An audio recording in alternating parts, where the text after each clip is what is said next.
WeatherTech mats fit. I got the cocoa brown from a high country. It looks good. Matches pretty much there, you know. It's a little dirty, but the biggest problem I had was this one not fitting.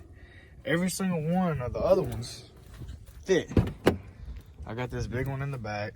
It goes up under the seat and everything. It fits, you know. Everything pretty much lines up. But that one was the only one.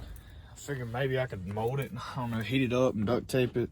Not duct tape it, but like painter tape it to there. Maybe it'd mold. I don't know. I'm gonna try it out, but I just want to show y'all how they fit. Let me show you this other side. This one fit great. Little gap, but I mean, can't complain with that. So, but they're worth it, man. Especially when you want to keep your carpet nice and stuff. So you don't want to corn husk daggone dirt, sand all in your truck and in your carpet. So, but they fit good. They were easy to install.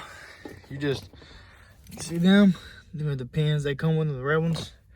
They just stick right into the stock factory ones, and then they come with some more on the other ones, and they basically just have teeth on them, and it helps grip into that carpet. So, yeah.